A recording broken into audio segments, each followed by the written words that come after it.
our first guest tonight is the chairman of the Philippine Red Cross and, of course, Senator Richard Gordon. Senator Gordon, thank you for joining us again. Good evening, Ed. Good evening, Ann. Welcome to the Red Cross, Ann. You're in red. Thank you for joining us. Gray. Ikaw siya na gray. Sabi, red. Yung pala, Red Cross ang ambassador siya. Ginawa siyang tag.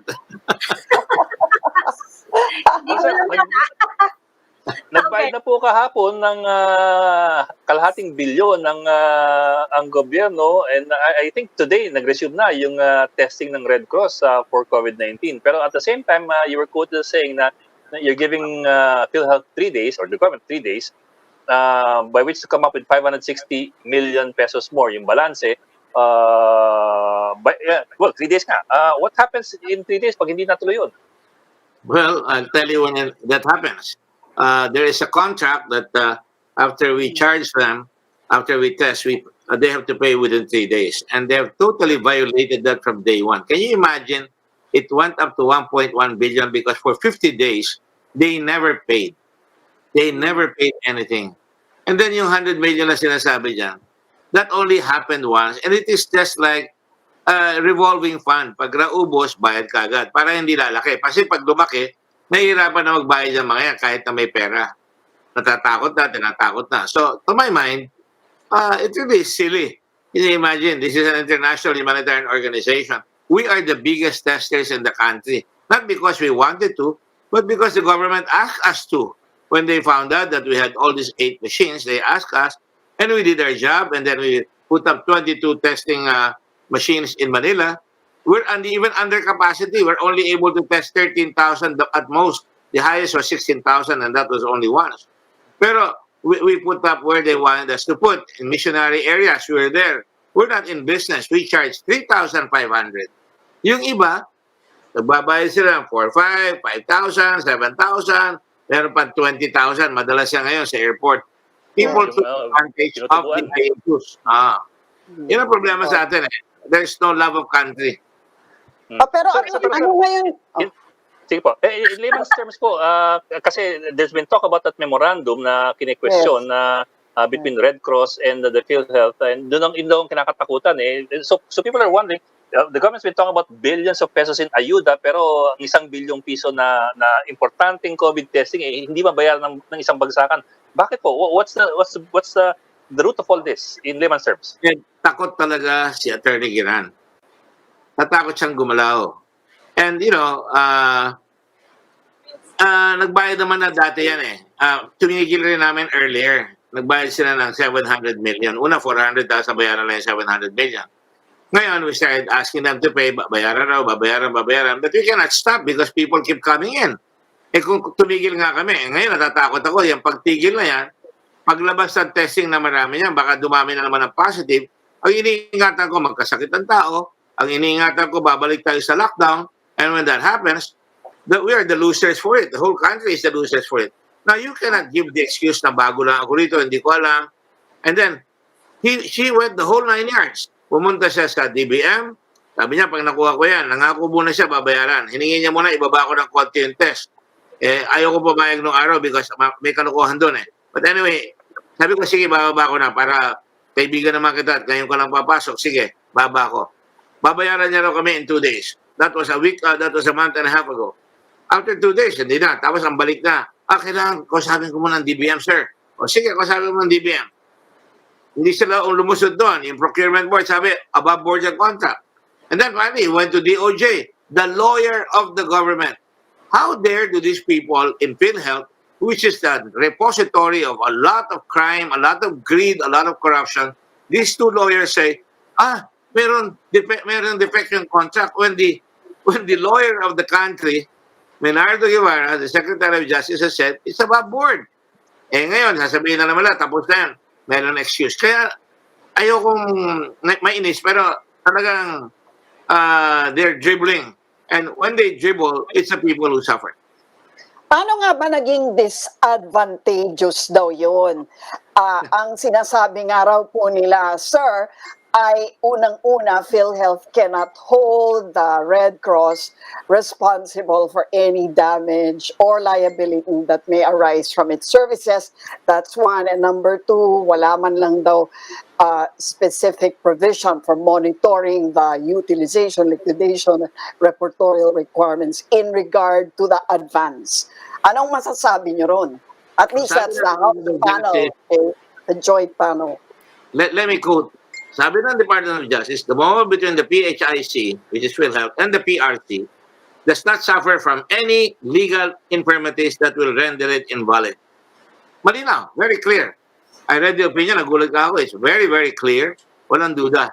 Kaya ano sinasabi nila na wala raw magbabantay? Reporting, walang, yeah. We report every day. The Coast Guard does the testing. They send it to us. Under the contract, PhilHealth must have, sabi ko, ako nagsabi niya, maglagay kayo ng tao nyo dyan para you can check kung tama yung ginagawa ng mga tao namin na baka nagdadagdag kami. Hindi ko rin makakuha yan. So, they never sent anybody in any of our laboratories. They refused. They never sent anybody. They violated their own contract. And then what happened afterwards? When we started swabbing, nagbayad naman sila ng testing. When we submit the test, we follow the rules strictly. Ano yan? You have to have the case investigation form. No testing is conducted without a corresponding case investigation from CIF submitted to PRC's online platform. In the beginning, I think you interviewed me before, it was absolute bedlam. You were getting hundreds of thousands of people from OFWs, and we were working day and night, walang tigil. And then until finally we were able to get it computerized. We were supposed to submit a line list. Name, address, age, sex, requesting entity, type of specimen, and results of test. We even provide pictures. We even got pictures of the passports. Okay. Signed by the medtechs who are licensed by the PRC and who conducted the test, and the pathologist. And, you know, pag sinabit mo yan under the contract, bayad na sila dapat. Ano ba hinahanap nila? Hindi naman nila sinasabi. They're vague. They don't specify. Hindi kami makapaniwala. Ano hindi niya mapakiniwala? Tapos sumulat sila ngayon, we would like to renegotiate. What do you want to renegotiate? They don't even give us any indication. So, ang nakikita ko, they're just delaying. You know, you're putting the country in harm's way all the time. Yan ang problema.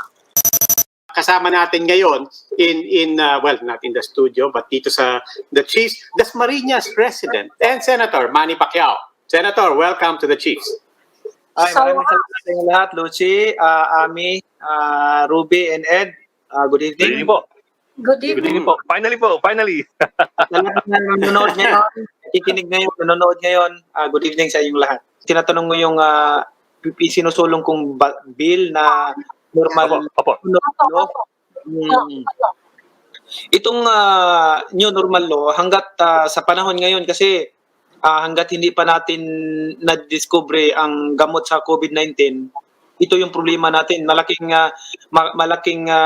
babala sa ating lahat na baka lalo pang kumalat ang itong COVID-19 pag hindi natin naagapan. Hanggat hindi natin na-discover yung gamot, no? Yung solusyon nito, dapat mag-ingat tayo. Kailangan madisiplina tayo sa isa't isa. Magdisiplina tayo. Kaya itong sinusulong ko, ito yung importante dito is yung kailangan natin ng standard hygiene and social distancing protocols which should be strictly enforced to protect human lives. Ito yung ginagawa natin at ang reason naman ito is kailangan na tayong sa sarili natin magdisiplina tayo. Pag hindi tayo nagdisiplina, hindi tayo sumunod, magkakaroon ng may parusa naman siyang haharapin. Ano po yung Isang particular issue doon sa final nyo na ang isa yung proposal hindi live audience sa boxing. Yun ang medyo interesado ako na gusto nyo matuloy yung boxing pero hindi na siya live audience. May balita kasi kanina na si Mayweather daw nag-i-sparring na ngayon at handang-handa na makipaglaban. Baka pwede nyo sabihin sa amin, matutuloy pa ba yan? Kayo ni Mayweather o baka kayo ni Crawford? Baka pwede nyo sabihin sa amin. Alam mo sa ngayon, hindi ko muna iniisip yung vaccine kasi itong problema na to, ang iniisip ko talaga yung mga tao na maapektuhan itong pandemic na ito. Saka na yan, wala namang problema yan kung may tao, maraming tao sa vaccine manonood, walang problema yan. Importante, malaya tayo, namumuhay, okay lang tayo kasi may maginhawa tayo sa buhay. Pero naawa ako doon sa mga mahirap na talaga ng kahit isang tuka na walang ano, at as much as possible na ma-solve na itong problema na to, itong pandemic na to, dahil sila talaga nagugutom. Na mararamdaman ko kasi yan kasi doon ako galing na walang nakain, walang makain, tubig lang inumin namin para makasurvive. So naranasan namin yan, walang pagkain. So nag-alala ako sa kanila na sama-sama tayo, tulong-tulong tayo para resolbahin itong problema sa COVID-19 nang sa gayon bumalik sa normal yung pamumuhay ng mga tao at makapaghanap buhay kahit papaano para makakain sila. Pero ano nga po yung new normal at saka ano po yung mga konkreto na mga practice na nais ninyong isulong? Dito sa new normal law, hindi lamang yung sa ipopromote natin yung standard hygiene, social distancing protocols, pero ito yung halimbawa to require kung unti-unti natin mag-open ng mga establishment like restaurants, public toilets, kailangan may hand sanitizer or alcohol. And then pag sa toilet, kailangan may sabon at saka hand sanitizer or kung walang hand sanitizer, alcohol.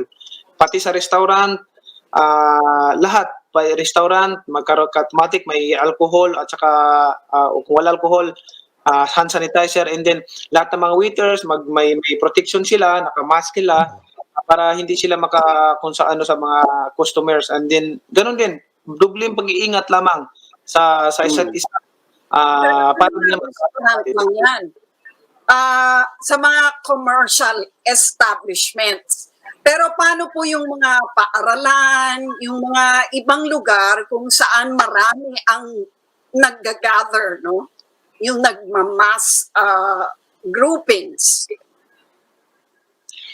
Kailangan ding require sila na magamit ng mask, hindi pwedeng lumabas na walang mask, kailangan may mask, may protection sa katawan para mapanatili natin yung kaligtasan natin. Permanente po ba yan? O habang walang vaccine at walang gamot? Hanggat hindi natin natatagpuan, nadidiscover yung gamot sa COVID-19, ito ini-enforce natin. Pag lumabas na yung gamot ng COVID-19, hindi naman natin i-abolish itong normal law na ito. Mag-amindahan lang natin, aalisin natin yung mga requirements na hindi na kailangan, hindi na dapat. Ang kailangan lang manatili doon, especially yung cleanliness na sa restaurant o sa establishment, kailangan may alcohol o hand sanitizer sa pagpasok mo, and then sa toilet, kailangan may alcohol o hand sanitizer at sabon. Importante yun Kasi karamihan, alam niyo naman, marami sa atin na pag pumunta ng CR, minsan walang toilet paper, walang tissue, sabon. Gusto maghugas, hindi ka makahugas Senator, maliban po dun sa magagawa ng panukala nyo para mas malinaw yung kailangan gawin ng mga mamamayan, pati na rin ng pribadong sektor, yung po bang bill nyo meron ding mga aspeto tungkol naman sa paglilinaw kung ano ang mandato at saka pwedeng gawin ng ating mga opisyales. Kasi hindi ko naman po ibabalik tungkol doon sa nangyari kanina sa Dasmariñas. To be fair to you, hindi naman po kayo ang barangay captain, hindi nyo naman, you're just a resident there. But punot dulo rin ng nangyari kanina, nangyayari rin to sa maraming mga neighborhoods. And one thing that people can agree on is there is confusion on both sides. There's confusion on the part of residents, and some people are insisting, hindi, parang confused din yung ating mga kapulisan, even local government officials, on what exactly can they do. Is there a line that they can or cannot cross? Yung po bang panukala nyo will also help to clarify things on that side?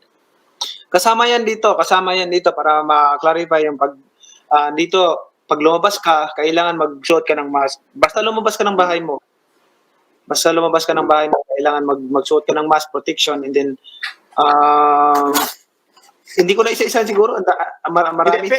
Ang tanong ko po doon sa side po ng ating mga otoridad, meron po bang kailangan linawin doon? Ako po, ikukwento ko lang, meron akong kilala, yung nanay niya na aresto, and according to them, na-aresto yung nanay niya just because she was complaining and giving suggestions about how people should be made to line up sa public market.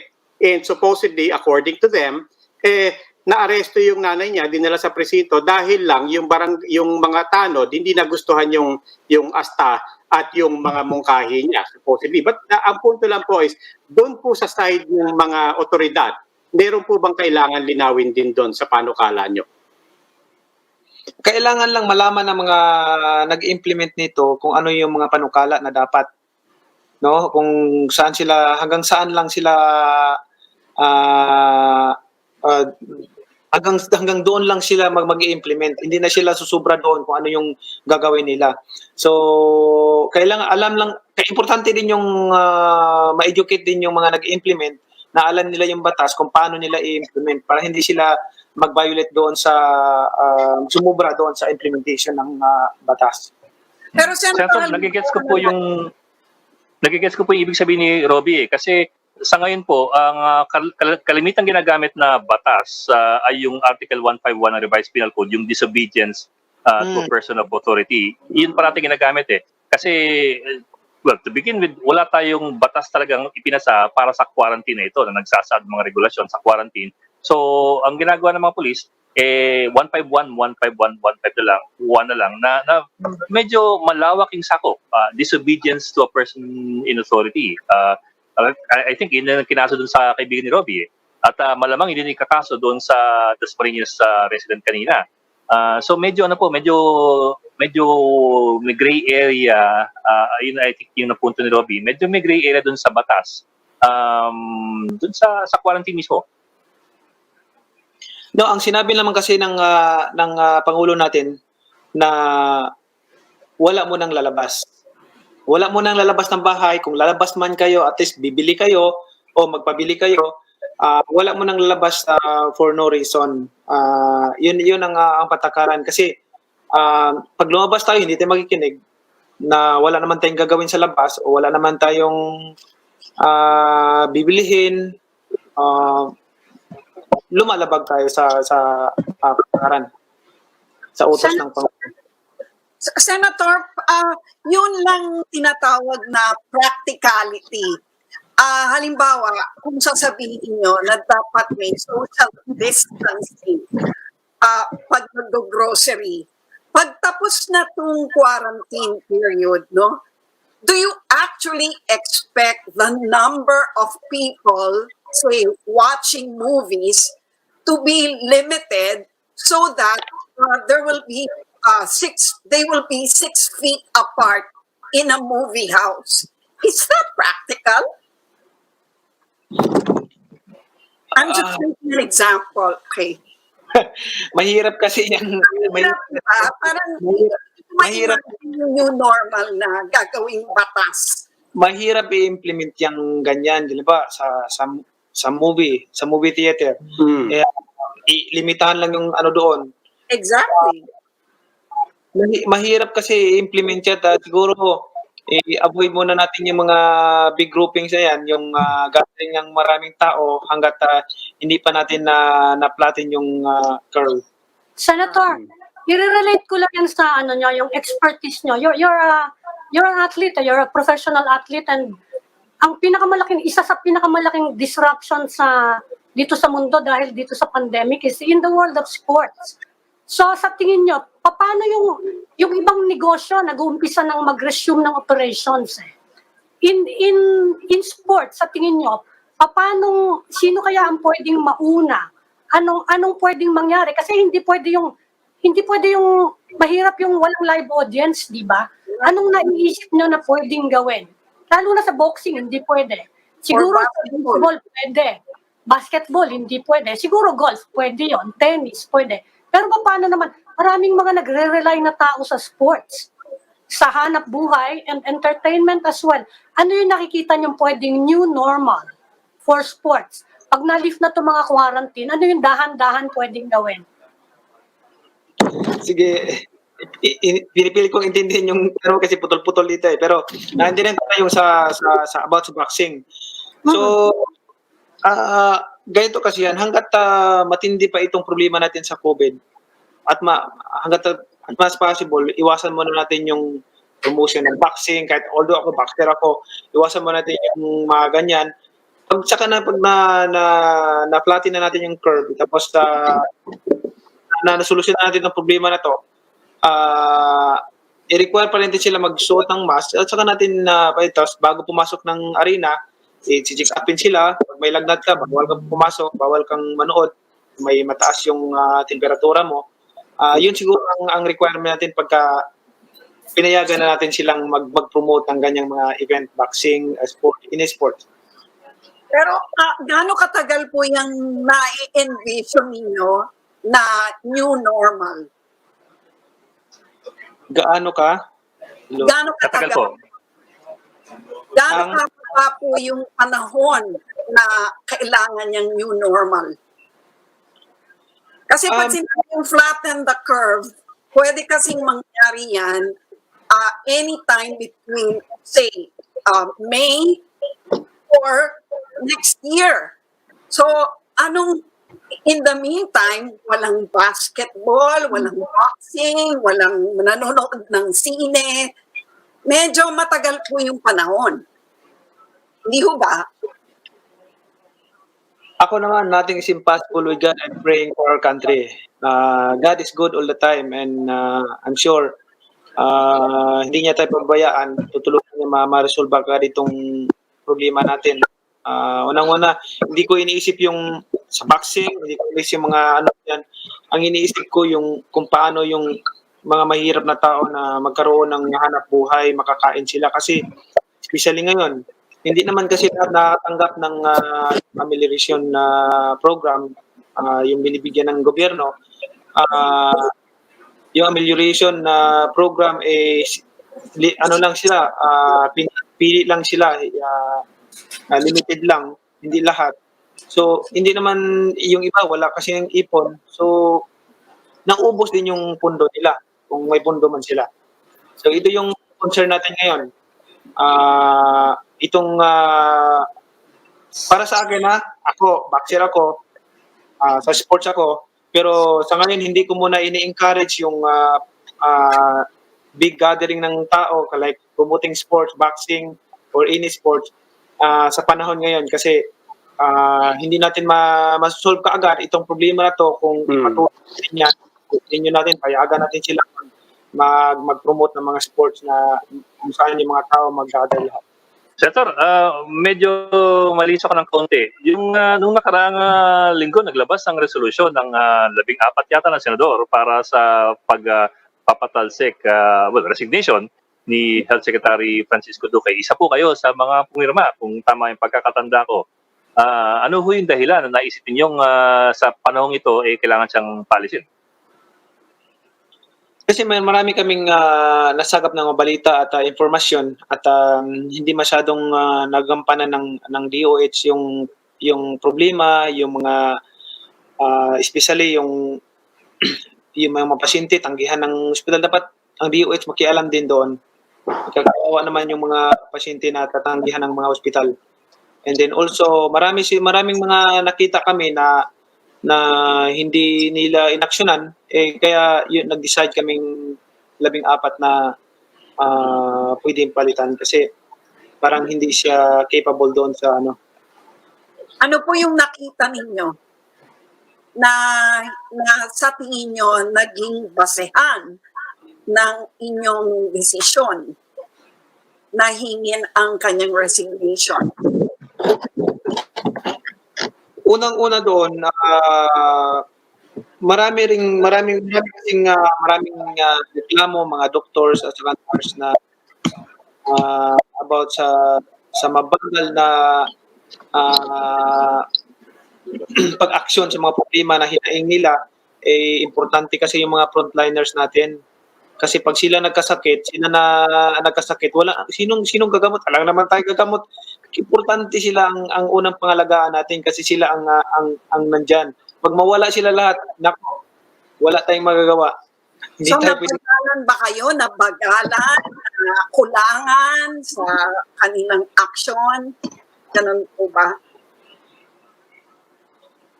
Sa tingin naman kasi namin parang mahinaan kami kasi iba kasi kung ako lang pag sinabi kong ganyan, pag hindi mo ginawa yan, tatanggalin kita.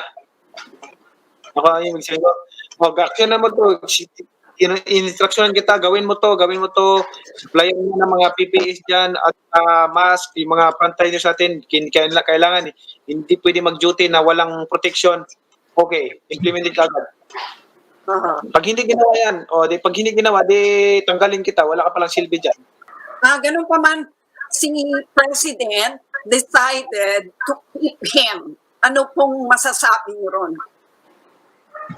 Ano po? Si President Duterte decided to keep him in his post. Ano pong thoughts niyo ron?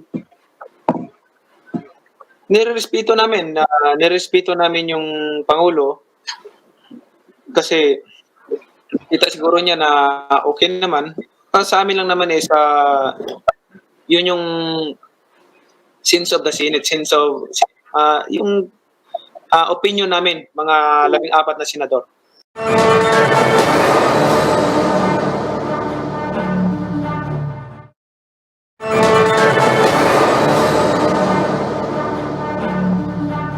Now we'd like to welcome our next guest, Senate President Vicente Sotto III. Good evening po, Senator. Welcome Hi, good to the evening. speech. Good evening, Ma'am Ami. Yes. Gabi po. Good evening, sir. Good evening, Senator. Hi, good evening, Ed, Robbie, and my dear friend Lucy. Long time no see, 21 years ago. Senator, lumabas po 21 yung, years ago. yung report ng Committee of the Whole at sinabi ng Malacanang today na mukhang isinantabi yata muna at hihintayin daw nila yung report ng task force na finorm ni Presidente. Meaning, and Malacanang also said, the President still has confidence in particular, Health Secretary Francisco Duque. Ano po yung masasabi niyo doon? Because you recommended na tanggalin siya. In fact, yun ang recommendation niyo ngayon. Natanggalin na si Secretary Duque. Well, first of all, as far as the statement of the palace is concerned, that they will wait for the task force, the report of the task force, that's fine with us because the task force got our copy. Okay. So I already sent a copy of the committee of the whole report to Secretary Guevara, to the Ombudsman, even to Executive Secretary Medaldia. Senator President Sotto, good evening. Yep, Lucy. Tundutin ko lang po yun, no? Kasi yung rekomendasyon ninyo, bagamat hindi naman talaga nakasama sa mismong report, ang gusto ninyo ay palitan na nga si Secretary Duque, make him accountable, no? Kasuhan. Pero si Senator Lacson has a different point of view. Ang sabi niya, hindi naman pumipirma si Secretary Duque doon sa mga dokumento kaugnay ng IRM. Papaano niyo pong i-reconcile nga yung the fact na he's not really directly involved? Why will you file a case against him? Well, we were able to establish, during the findings, what we discussed kanina during the period of interpellation. And I think Senator Lacson has changed his mind after I was interpellated by Senator Drilon and Senator Pimentel. And it was included in our committee report. But when I delivered my sponsorship speech, I omitted a number of issues that I think were not necessary at that time. But anyway, it was contained in the committee report. So, ando naman yun. Kaya lang, when you're talking on the floor for 2 hours, kailangan mag-edit ka na eh. Kasama rin sa mga na-edit ko yung mga, siguro, yung hinahanap nila. But then again, let's go to the issue na bakit sinama. Hindi siya pumipirma. Hindi siya bumoboto. Pero siya ang naggo-govern ng board. Ano? Hindi ba pwedeng hindi mo isama eh. Example, March, nag-issue silang bigla ng IRM. Alright? Yung IRM, nag-release sila ng almost 15 billion, 14.8 billion. Alright? Naggumawa sila ng board resolution 1 month after na nag-umpisa na silang mag-release. Pagkatapos maglabas ng board resolution, hindi pa nila sinunod ang dapat nilang gawin sa board, sa resolution, which is dapat i-publish, pagkatapos dapat padala sa Office of the National Administrative Register of the UP Law Center. They never did that. June na. To be technical about it, June 11 na nila pwedeng gawin yung IRM. Although, technically, ina-admit din nila, pati nung legal nila, na illegal yung ginawa nila. From March up to June, illegal, sapagkat yung IRM, reimbursement Reimbursement, and the IRM originally that they did was for the Ondoy nung araw, panahon nila Alex Padilla, pagkatapos yung panahon ng sa Tagaytay, tapos yung sa Marawi, before the Tagaytay, the Marawi, palang reimbursement lahat talaga yun. Noong mga nangailangan mga ospital for infrastructure, sa mga nasira, sa mga gano'n. Ito, saan ka nakakita ng insurance company na nagbigay ng advance? Magbibigay ng advance para daw sa COVID, magbigay ng 200 million sa isang ospital, ang COVID patient, isa. At hindi reimbursement, advance. Ano sasabihin ng tao sa amin pag hindi natin isasama lahat ng involved dito? Hindi mo pwedeng sabihin na sabihin ni Secretary Duque na hindi naman ako nakapirme. Kahit hindi ka nakapirma, ikaw ang chairman of the board, saka talagang hindi ka pipirma because nakalagay sa PhilHealth law, amended by the UHC law, the Universal Healthcare Law, ang chairman is non-voting. Nakalagay naman talaga non-voting eh. Ngayon, ito ngayon ang hindi maganda. At siguro, bilang kaibigan ko naman si Secretary Duque, I would advise that he should not say na hindi niya alam or wala siyang alam dyan. Yeah. Because he's practically admitting guilt to the revised penal code, Article 217. Well, sir, dinadahilan po ni dinadahilan po ni Secretary Duque is he was so busy with COVID since March na hindi niya natutukan lahat ng bagay. And yun nga, dahil he's so busy with COVID, tapos he's only the chairman, wala siya dun sa implementation. Would that hold water po in your opinion? Hindi po pwede. Sapul na sapul siya sa 217 kung yan ang gagamitin niya. That's why my advice, as a friend, is you get a good lawyer. Study mo muna yung mga sinasabi mo because you're practically admitting guilt. Bakit? Ano bang nasa yes. negligence? Yeah. No, exactly. Senator, linawin ko lang po yung sinasabi niyo dito that what you're saying is this goes beyond, you're not even saying it's command responsibility. Lampas-lampas to ng command responsibility. You're saying it's caught between a rock and a hard place. It's either alam mo at may ginawa kayo at hinayaan yan, or you can only admit to being negligent. Correct. Or when you admit to being negligent, like what she's saying now, that hindi niya alam at hindi siya nag-participate, which is impossible. Chairman of the board ka 14.8 billion na pinag-uusapan, hindi mo alam. But then again, if you say na hindi mo alam, then you're practically admitting guilt to Article 217 of the Revised Penal Code. Napakahirap ng depensa dyan. So, Senator, sundan ko lang po yun. Along with your recommendation na kumuha na siya ng magaling na abogado, would you recommend also therefore that it's untenable for him to continue and practically impractical to continue being health secretary while your advice is kumuha ka na ng abogado because lalong wala ka na magagawa niyan? Talagang sabi ko nga, it grieves my heart to say so. But yes, because, tingnan mo, katulad ng umpisa namin, at even in the start of my sponsorship speech, I already said that ang talagang reluctance ko is, why should we take this up during the pandemic? Pero pag inanalyze mo, winay mo mabuti, it's going to be worse if we didn't take it up. It will be worse for the Filipino people, for the people who keep, yung mga nakikita, hindi nila nakikita kasi yung iba nakapila, naghihintay ng PhilHealth na pabarya-barya lang ang kailangan nila sa ospital nila. Yun lang inaasahan nila, pagkatapos makakarinig sila, 200 billion, 200 million, 138 million, kung ano-anong milyon ang mga binibigay doon sa mga ospital na wala silang pakinabang. At yung mga ospital na nanghihingi nationwide, yung mga naghihingi, buwan-buwan na, wala pang nakukuha. Yun yung may mga COVID. Well, Yes. ano sasabihin ng tao sa amin pag hindi namin sinama lahat itong mga opisyalis nito na humahawak nitong pera na to? So, it will be a worse situation for us in the Senate if we don't take it up, even during the pandemic. In the meantime, Senator, may mga ang usap-usapan ngayong araw, yung proposal to give President Duterte emergency powers to deal with this mess in PhilHealth. Ano po ba yung sentimento ng Senate regarding this?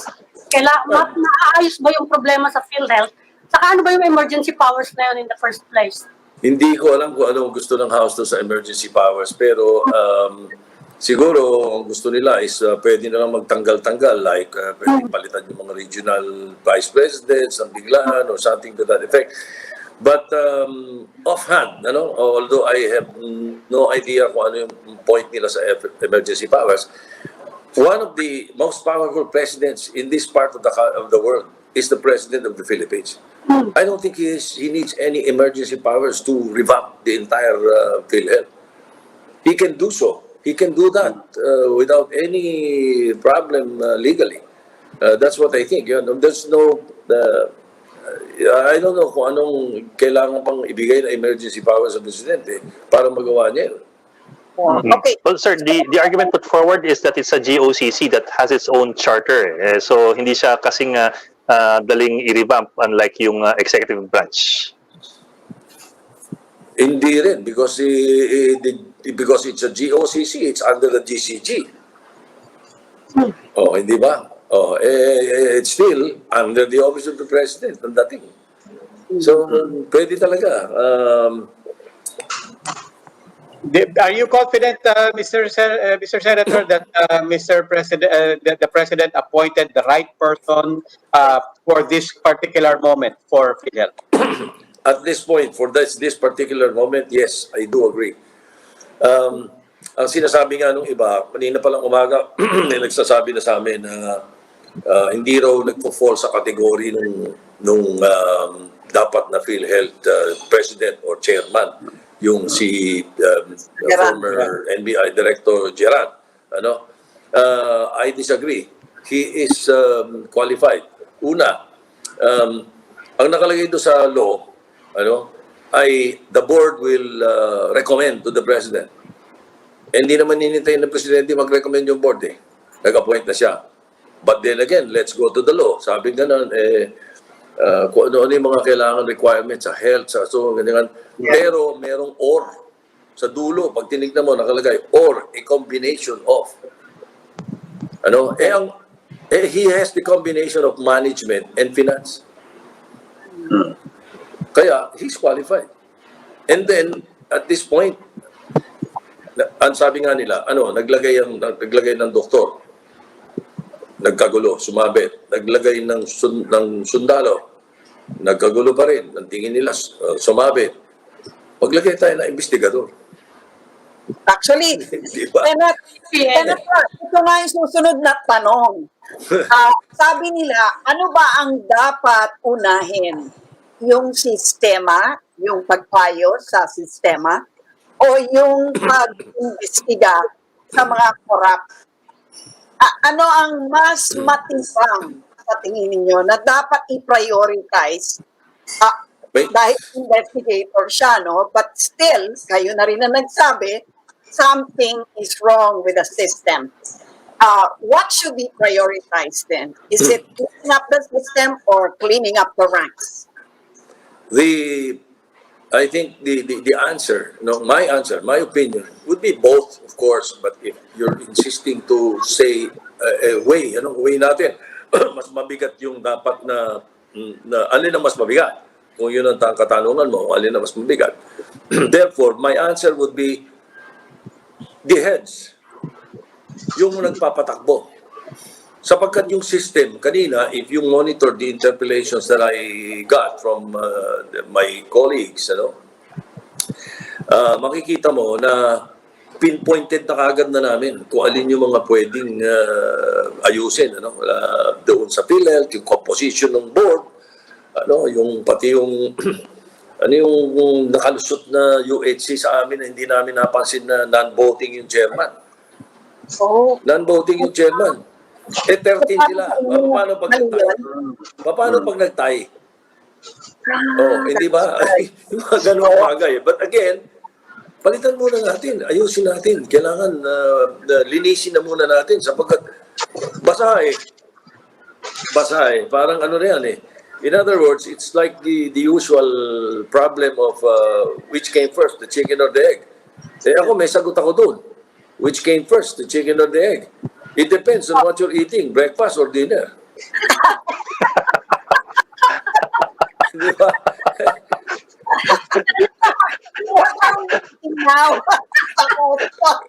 Okay yun, okay. Senator, the proposal.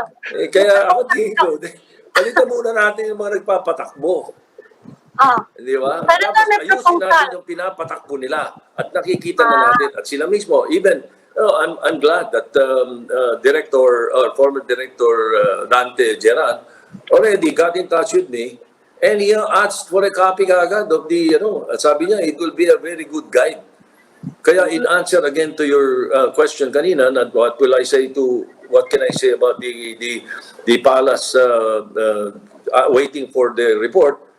Most of the report will be coming from our findings. So I'm glad that they will do it that way because aside from us, like for example, ang DOJ na ang hahawak niya ngayon yan, sinuggest namin sa DOJ, ito.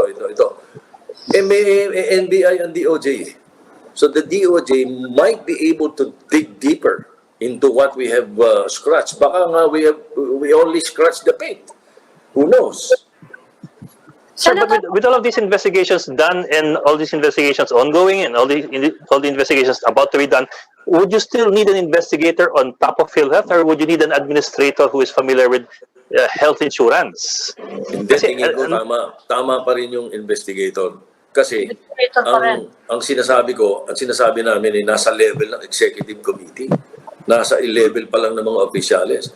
But then, don't forget, there are problems with the relationship and the funding when it comes to the hospitals, the dialysis centers, mga cataract surgeries, ang daming ganyan. Hindi ba? At saka regional yan. So, let's not forget that yun ang isa sa mga problema ng PhilHealth. Hindi lang itong nakita natin na sobrang laki. Yung sa baba dati, dialysis ghost dialysis. Pati multo, dinadialysis. Hindi ba? Walang capacity mag-dialysis 90% ang binabayaran ng PhilHealth. Yung mga ganon. Kailangan mo investigador dyan at this point. Senator, para yung investigation, siyempre kailangan din ng structural reforms, para hindi maulit yung opportunities for corruption. We were talking earlier with Congresswoman Kimbo. Sabi niya, yung iba daw functions ng PhilHealth pwedeng i-outsource. Will there be support for that kind of proposal sa Senate? Well, speaking of outsourcing, Ma'am Ami, ang kailangan natin dito yung IT nila.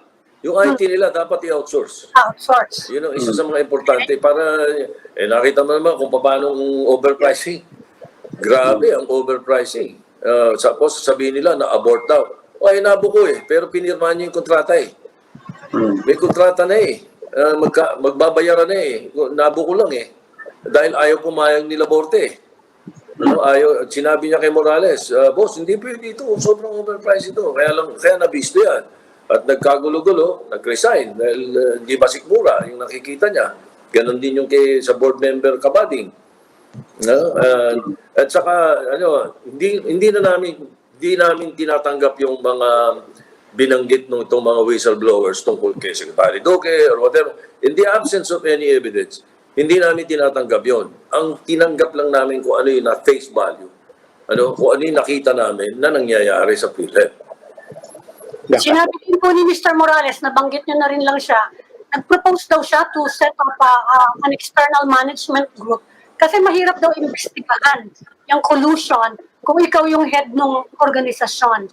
Gusto niya merong isang external group na popondohan ng PhilHealth para apart from investigating, ang titingnan kung ano yung mga systemic reforms na kailangan para mawala nga yung opportunities for corruption. Yon, okay din ba sa inyo yon? Well, kung talagang gusto nila, pwede naman. Pwede naman kami hindi mag-object sa gano'n. Pero, but it will need funding. There are enough ways of going around it to be able to investigate it. Use the NBI, use the Ombudsman. Ang daming pwedeng ayusin dyan. Even the AMLAC can be harnessed. Di ba? Maraming pwedeng gamitin ng gobyerno. It's just a matter of really willpower. Yes. Saka if you really mean business, talagang pwede mong gawin eh. Yes, but that's, Senator, as you said, that's on the corruption side. That's in terms of going after the rotten apples and hanapin yung mga bulok dyan. But on the other side, na pinag-uusapan natin, managing the finances, we're concerned about na-deplete ba ang contributions, natatash ba ang contributions. We need to bring up the malaki ang ginagastos ngayong COVID. So on that side, where do you stand in terms of being able to reassure also the chief who is now an investigator na sige, habang inahabol mo yan, in the meantime sa sistema, we're confident na kaya rin nating saluhin yung sistema and we can reassure the members of PhilHealth. Kanina, meron kaming dinadagdag sa committee report as an amendment and precisely it hits that. Part of it is going to be a recommendation for the actuarial life studies not only by PhilHealth at saka yung ginamit nila yung faster. I don't have the full yung acronym lang natatandaan ko yung faster, yung feasibility something yun ang ginamit nila. Pero kanina idadagdag namin sa period of amendment which is going to be on Monday doon sa aming committee report na magkaroon pa rin ng pag-aaral from the GCG, from the AMLAC, from the mga 3-4 na agencies yung hihinga namin pati GSIS if I'm not mistaken, if I recall it right. I'm sorry, I'm not too sure now kung ano yung mga hininga namin or i-recommend na namin na pag-aralan. Pati yan, so that can be answered by this review and study that we want done as soon as possible. Ano yung IRM? Anong rekomendasyon niyo dyan? Kasi now everybody knows nga that system is really, in your words, shoddy and shady. Ano ba yan? They stopped, right now they stopped it. Because they stopped the wrong way of doing it. Reimbursement Kahit anong definition ng dictionary ang hanap ko, wala akong nakitang reimbursement na advance. Di ba? So, tigil muna. And then mag-reimburse ka. Later on, mag-reimburse ka. But there's nothing wrong with it. The problem, I'm sorry, baka lang makalimutan ko. Kanina, the problem is that napakawalan ninyo yung 14 billion Ang talagang kailangan nyo lang, based on your study, is 3.3 billion. Yes. Ang inalat ninyo, 28 billion. Almost 28 billion.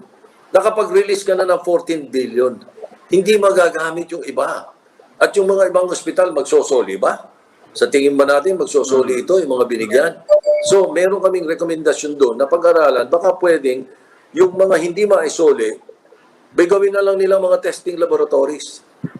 Mga testing centers, testing laboratories, kung ano pa yung pwede nilang paggamitan muna noon. Pero, they must liquidate as soon as possible, because that's another thing that the PhilHealth leadership has forgotten, and completely, aside from the tax issue na hindi sila nag-withhold, yung liquidation. Before they release additional reimbursements for other purposes ng hospital nila or kung ano pang institusyon yan, dapat at least nakalagay doon sa board resolution nila, 80% is liquidated. Nung tingnan namin, ang liquidated, wala pang 37%. So, malala ang nangyari. So, really, I hate to say it, I'm sad to say it, but matalama ang management. It was completely mismanaged, especially the IRM. Paano yan talagang ang confidence daw ni President Duterte in DUQUE remain? So it doesn't look like he's going to be even replaced, no? Anong masasabi niyo ron? Well, that is his opinion. We cannot change his opinion. But the majority of the members of the Senate, if not all, of course I doubt if it's all. Siguro mga 22 kami thinking, or 21 thinking na ganon.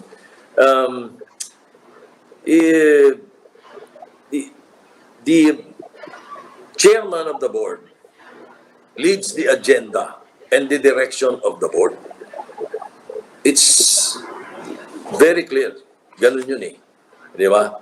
And then, Section 14 of Republic Act 7875, PhilHealth, is an attached agency of the Department of Health for policy coordination and guidance. Di ba? Di ba? Pagkatapos doon sa Administrative Code, Section 39, Chapter 8, Administrative Code of Philippines, the Secretary shall have supervision and control over the bureaus, offices, and agencies under him.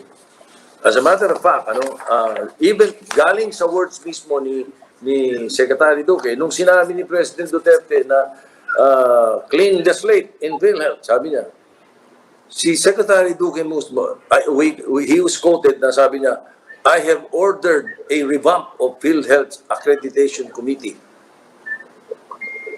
Sabi niya, I have ordered.